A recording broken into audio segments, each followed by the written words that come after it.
প্রিয় চাকরি প্রত্যাশী ভাই ও বোনেরা, আসসালামু আলাইকুম। আপনাদের সবাইকে স্বাগত জানাচ্ছি ৭ জানুয়ারি ২০২৫-এর কারেন্ট অ্যাফেয়ার্সে। কোনটি বাংলাদেশের সবচেয়ে বড় স্থলবন্দর? যশোরের বেনাপোল স্থলবন্দরটি বাংলাদেশের সবচেয়ে বড় স্থলবন্দর। কাকে ব্যাংক টু দ্য পোর বলা হয়? ডক্টর মোহাম্মদ ইউনূসকে ব্যাংক টু দ্য পোর বলা হয়।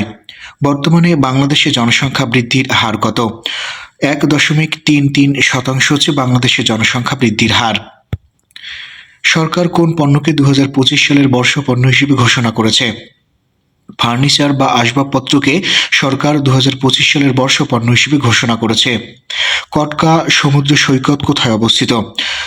খুলনার কয়রাতে কটকা সমুদ্র সৈকত অবস্থিত। বাংলাদেশের কোন জেলাকে হিমালয় কন্যা বলা হয়? পঞ্চগড় জেলাকে বাংলাদেশের হিমালয় কন্যা বলা হয়।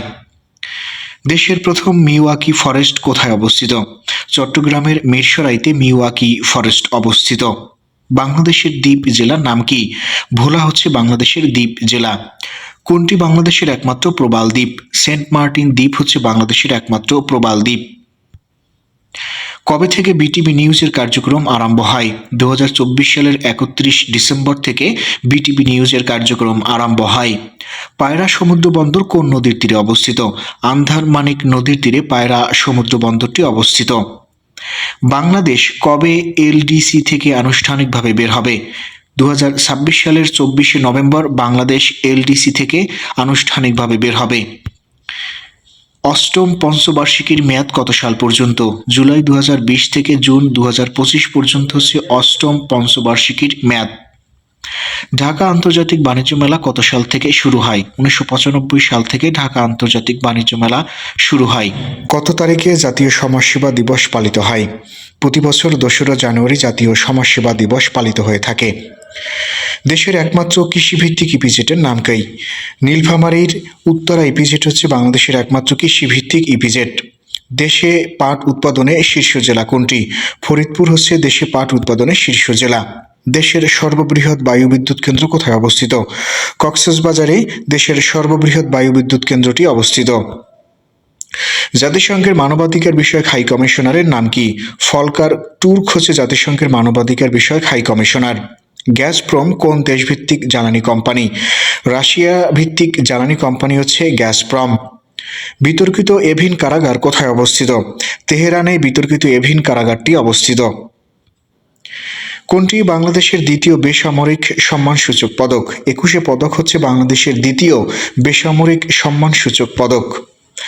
বাংলাদেশের কোন বিভাগে সাক্ষরতার হার সবচেয়ে বেশি? বাংলাদেশের বরিশাল বিভাগে সাক্ষরতার হার সবচেয়ে বেশি।